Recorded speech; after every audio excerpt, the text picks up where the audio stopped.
bienvenidos a este Polimedia que va a tratar sobre el texto denominado Evolución de la educación secundaria en los últimos 50 años, desafíos para la próxima década, que es un texto del año 2013 cuyos autores son Pablo Menezes y Ángela Ríos. A modo de breve contextualización del texto, mencionar que fue realizado en el marco de una convocatoria a jóvenes investigadores desarrollados por el Instituto Nacional de Evaluación Educativa en el año 2013 con motivo de la celebración del aniversario de la publicación del informe sobre el estado de la educación en el Uruguay de la Comisión de Investigación y Desarrollo Económico. Este informe del año 63 es el primer gran diagnóstico de la educación uruguaya en sus diferentes niveles y en particular señala algunas barreras a la expansión de la educación media y superior a los jóvenes de los sectores más vulnerables que han sido retomados en la literatura posterior para identificar las dificultades en la expansión de la educación media. El documento está organizado a partir de 3 objetivos que van a poder identificar en los diferentes capítulos del informe, que se pueden resumir de alguna manera en primer lugar como reconstrucción de la evolución de las desigualdades a partir de algunas variables relevantes educativas como pueden ser el acceso o la acreditación del ciclo básico y del ciclo superior de la educación media en una línea de tiempo desde 1966 hasta 2011, que era el último año para el que se contaba con información al momento del informe. En segundo lugar, analizar brechas en los aprendizajes y los factores explicativos de esas brechas a través de los ciclos de la evaluación estandarizada PISA desarrollada en Uruguay en los años 2003, 2006 y 2009. Y en tercer lugar, analizar los efectos de estas desigualdades en las trayectorias educativas observando en el más largo plazo, utilizando un estudio longitudinal de panel a jóvenes evaluados por la prueba PISA en 2003 y reencuestados cuando tenían 20 o 21 años en el año 2007. Cada uno de estos objetivos se vincula con un nivel de análisis diferente. En primer lugar, la evolución en un sentido más histórico, estructural, y cómo inciden los factores históricos en la evolución de las desigualdades. En segundo lugar, cómo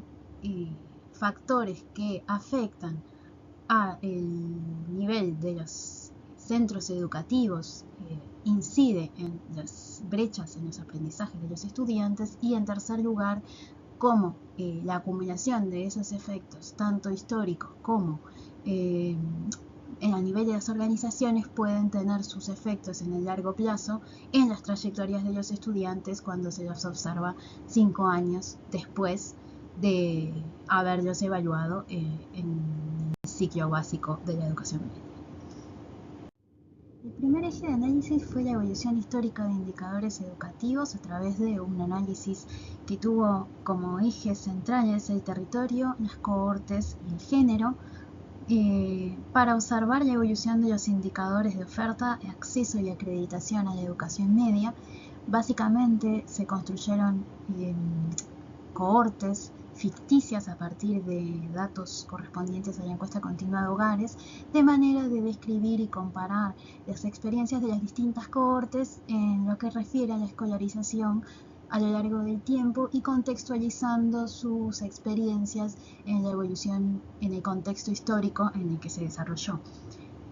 Particularmente nos va a interesar a lo largo de este Polimedia focalizarnos en la cohorte que denominamos PISA 2003, porque es la que vamos a observar también en los niveles de análisis meso y micro de los que hablábamos hace un rato,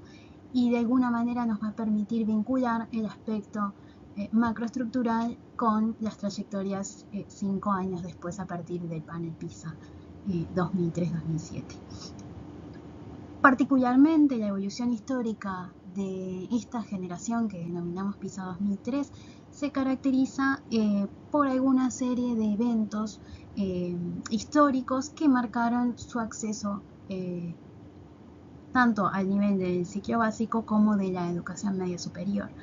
Básicamente nos ubicamos con una generación que nació en los años 1987 o 1988, en un marco en el que el ciclo básico de educación media ya es obligatoria desde el año 1971 y que estuvo marcado por la restitución democrática luego de la dictadura uruguaya, y básicamente ingresan a la educación media básica durante los años de la denominada Reforma Rama, que de alguna manera tuvo algunos ejes de focalización hacia sectores vulnerables de la población que quedaban por fuera de la educación media, con algunas características particulares como focalización, mejora de la calidad educativa, profesionalización de la formación docente, modernización de la gestión y fortalecimiento de la educación técnica particularmente brindada por la UTU. Por otro lado, esta misma generación accede a la educación media superior en un contexto de giro histórico hacia la izquierda, marcada por una vigorización de las políticas de inclusión educativa, sobre todo vinculadas al bachillerato, a partir del primer gobierno del Frente Amplio, y en un marco de reformas de carácter más universal, como pueden ser la reforma tributaria, la reforma del sistema de salud o incluso la Ley Nacional de Educación, a partir de la cual el segundo ciclo de educación se hace obligatorio. Un resumen de la evolución histórica de los indicadores de acceso y de acreditación en la educación media, básica y superior en las distintas cohortes analizadas en el informe lo observan en los gráficos que tienen en pantalla. Básicamente lo que se observa es la brecha que existe entre el acceso y la acreditación de la educación media, tanto en los niveles básicos como superiores, para todas las generaciones y también para la generación PISA 2003-2007, la cual en el caso de la educación media básica, mientras que el 80% o más de esa generación accede a la educación media, solamente un poco más del 70% la acredita, mientras que en lo que refiere a la educación superior, media superior, el 60% de los estudiantes de la generación PISA logra acceder, pero un poco más de 40 son aquellos que efectivamente logran acreditar.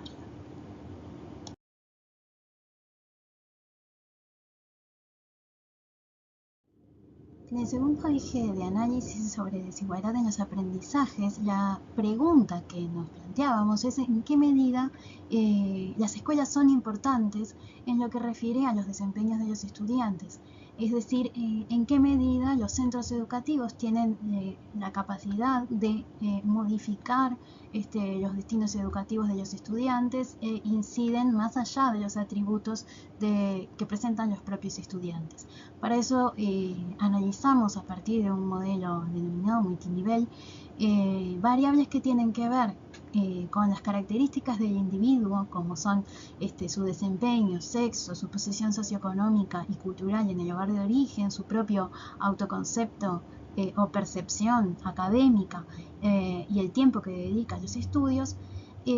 junto con otros factores que denominamos de segundo nivel o que asociamos a los centros educativos, como son los entornos socioculturales de los centros, el tipo de centro, si es público o privado, o si es técnico, el tamaño del centro y el rezago educativo como indicador de las políticas que existen en el centro con respecto a la repetición. En los gráficos que observan en la pantalla se observan las diferencias en los porcentajes en el puntaje obtenido en la prueba estandarizada de matemáticas por los estudiantes de los distintos ciclos PISA,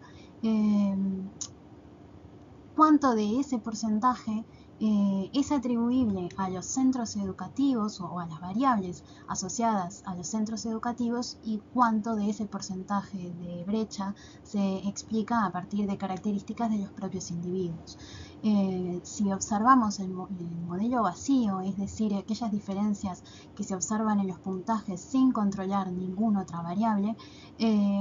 los centros logran explicar alrededor del 43% de las diferencias en los puntajes obtenidos en la prueba de matemática, mientras que las variables asociadas al individuo explican alrededor del 57%. Sin embargo, una vez que introducimos las variables que mencionábamos anteriormente, tanto del nivel de análisis del individuo como del nivel de análisis de los centros, observamos que en realidad los centros tienen muy poca incidencia en las diferencias, en las brechas observadas en el puntaje estandarizado en matemáticas. En el ciclo 2003 de PISA,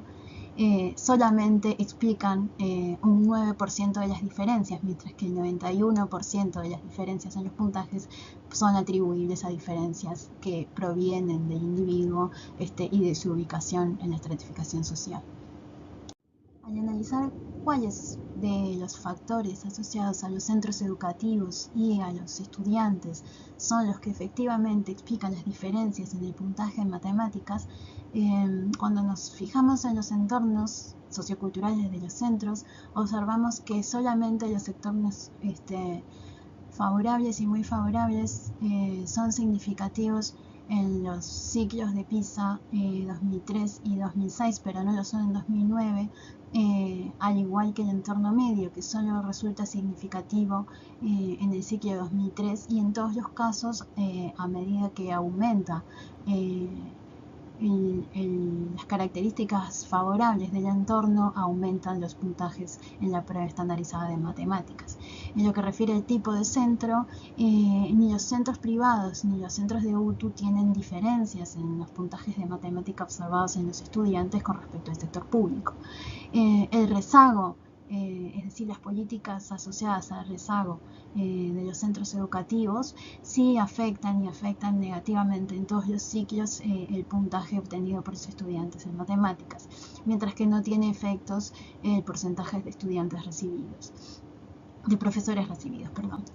En lo que refiere a las variables de los individuos, observamos que el género y el índice de estatus económico y cultural atraviesa a lo largo de todos los ciclos PISA, siempre es significativo. En el caso de las mujeres, siempre obtienen menores puntajes en relación a los varones, y en el caso del índice de estatus socioeconómico, a mayor nivel del índice, mayor puntaje.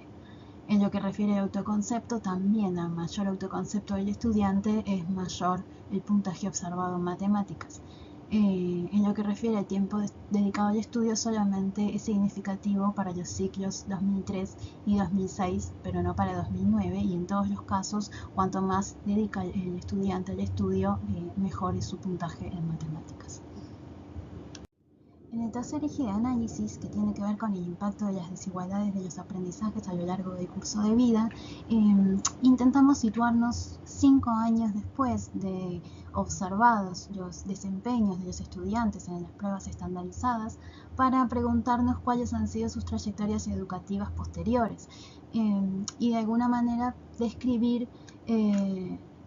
cuáles fueron esas trayectorias a partir de las características de los estudiantes demográficas y relacionadas a los eventos de transición a la adultez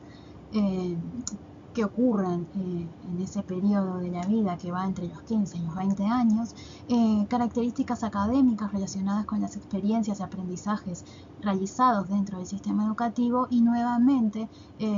aquellas que se relacionan con las condiciones sociales del hogar de origen del joven. En este análisis identificamos las trayectorias educativas de los estudiantes observadas 5 años después de la evaluación estandarizada de aprendizajes en aquellas trayectorias de acreditación de la educación media superior, aquellos estudiantes que continuaban al momento de la encuesta estudiando, pero con rezago, es decir, que les llevó más años de los esperados la acreditación de la educación media superior, o trayectorias de desafiliación, en las cuales los estudiantes ya no se encontraban estudiando al momento de la encuesta. Y se explica la probabilidad de estar dentro de cada una de esas trayectorias por las variables que mencionábamos, tanto del nivel de la estratificación social del hogar, como la categoría ocupacional, el entorno del centro educativo, la región, algunas características como educativas y académicas, como el estrato de competencia desarrollado en PISA 2003, o el tipo de centro, o si presentaba rezago educativo al momento de la evaluación, y trayectorias y eventos de la transición a la adultez, como el haber trabajado mientras cursaba, el haber sido padre o madre durante esos años, o al haber vivido en pareja. Las trayectorias de desafiliación de los estudiantes resultan más probables en los estudiantes en contraposición a las trayectorias de acreditación, a medida que la categoría ocupacional del hogar es menos calificada. A su vez, los estudiantes mujeres tienen menor probabilidad de desafiliarse en comparación a los varones.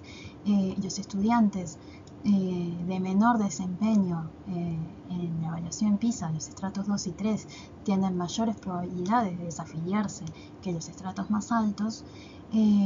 Las regiones de Canelones, Colonia, Litoral y el centro oeste tienen menores probabilidades de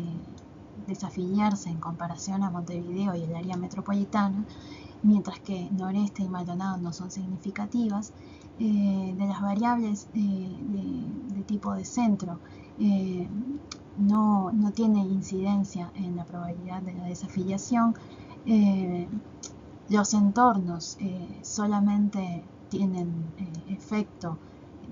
sobre la probabilidad de desafiliarse en los sectores favorables y muy favorables, donde disminuye la probabilidad de desafiliarse, y las variables de la transición a la adultez destaca el efecto del haber trabajado mientras cursa, que aumenta la probabilidad de la desafiliación, lo mismo que la paternidad de la maternidad, mientras que el haber vivido en pareja no tiene efectos sobre la desafiliación. Cuando observamos el rezago, observamos que para el caso de las categorías ocupacionales del hogar y del género, los efectos son parecidos en el rezago que en la desafiliación. De igual manera, en lo que refiere a los estratos más bajos tienen mayor probabilidad de rezago que el estrato más alto de desempeño de la prueba.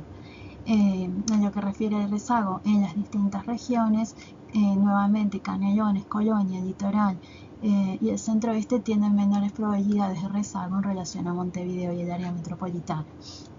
Se destaca que en el caso de las transiciones, para el rezago no afecta o no incide el haber trabajado mientras cursa, como si lo hacía para la desafiliación, mientras que la paternidad o maternidad sí afecta el rezago de los estudiantes, al igual que afectaba la desafiliación. Nuevamente, vivir en pareja no tiene efecto, y en lo que refiere a las variables de centro, el sector técnico, o sea, la educación técnica, disminuye la probabilidad de rezago del estudiante, mientras que los entornos medio favorable y muy desfavorable reducen la probabilidad de la trayectoria de rezago en comparación con la de acreditación. A modo de síntesis o resumen de lo que estuvimos trabajando en este Polimedia, se observa una tendencia histórica a lo largo de las cohortes de crecimiento de las variables educativas, tanto en lo que refiere a la oferta como el acceso y la acreditación de la educación media, básica y superior, que se observa también para la generación de la cohorte PISA 2003-2007. En segundo lugar, también se observa una persistencia de limitación de los efectos de centro en mitigar las diferencias educativas. Veíamos que los centros logran explicar muy poco de las diferencias en las pruebas estandarizadas de matemáticas, y eso plantea la pregunta de cuáles son las posibilidades reales que tienen los centros educativos para eliminar las diferencias que los estudiantes traen por el simple hecho de su posición en la estratificación social de origen. En tercer lugar, se observa que las brechas que uno observa a lo largo del tiempo, por ejemplo, las que se observan en las pruebas estandarizadas de aprendizaje a los 15 años, se traducen en trayectorias educativas diferentes cuando los observamos 5 años después. Es decir, que existen efectos de acumulación de esas desigualdades que explican que los resultados sean diferentes a lo largo del tiempo. Particularmente las diferencias de la estratificación social y las que se asocian a los eventos de las transiciones a la adultez son principalmente las variables que más explican las brechas que se observan en esos resultados de trayectorias educativas a los 20 años. Finalmente, algo que queda planteado en el texto, que les invito a leer, tiene que ver con la necesidad de que las reformas educativas y la atención al bienestar en la transición a la adultez son elementos que de alguna manera tienen que trabajarse de manera simultánea y que no operan en el vacío, sino que se necesitan ambas para poder alcanzar el objetivo de política de poder universalizar la educación media básica y la educación media superior. Tienen para profundizar algunos textos recomendados en la bibliografía.